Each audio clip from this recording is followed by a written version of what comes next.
are following major breaking news of a major worldwide tech outage. 911 emergency systems are down in several cities across the country, and airports around the world experiencing long delays because of airline ground stops. All of this is coming as Microsoft says it is gradually fixing an issue affecting access to Microsoft 365 apps and services.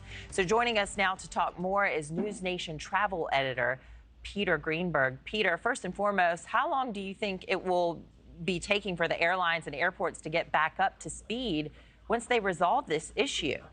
Well, you're dealing with a ground stop here on a worldwide level. So for every hour that the operations are shut down, you're talking 6 to 8 hours to try to get back on track because airplanes are out of sequence, crews are out of schedule, planes cannot make stops to be properly provisioned, and of course, pilots can't get the crucial information they need for dispatch, their weight, their balance, their fuel load, and of course, their routing.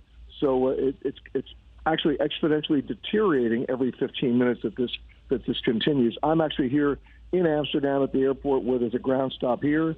My plane was able to land about an hour ago, but then, of course, we couldn't find a gate because every gate was occupied by planes that couldn't leave. And you're going to see that situation duplicated as it's happening right now worldwide. And talk a little bit more about the chaos that you're seeing at the airport. Is it organized chaos?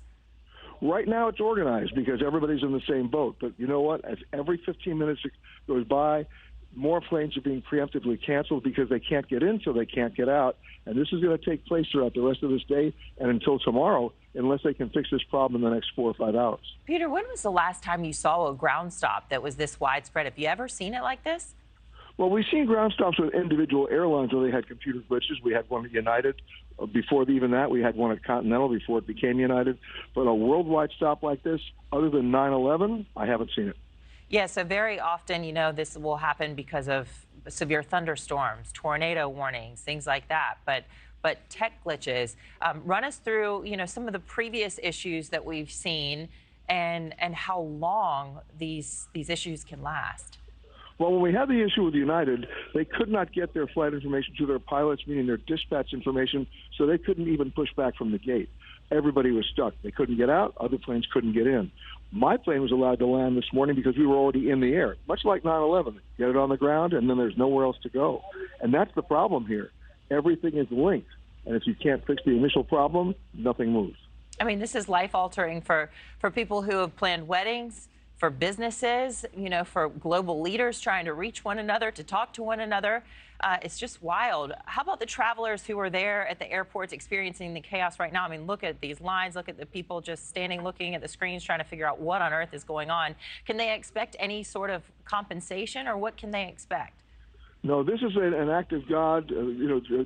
It's not going to happen. It's a force majeure situation where the airline or the airport is not responsible for compensating you. People may be spending the night here, or they may just have to go home. Of course, there's always an option in Europe, where I am right now, of taking the trains. However, which train systems are operating on this Microsoft program, we don't know that yet. What we do know is hospitals are canceling their elective surgeries here. Fire departments here are having problems operating their version of their 911 systems. So right now, it's basically a ground stop wherever you look. Right, and what we're seeing in Europe and the Asia-Pacific area is different than what we're seeing in the United States because it's been overnight. We've had fewer planes taking off. Peter Greenberg, continue to work your sources, please, and come back to us as news warrants. Thanks again. Thanks for watching, everybody. Go to joinnn.com to find NewsNation on your television provider. Also, don't forget to click that red subscribe button below to get more of NewsNation's fact-driven, unbiased coverage.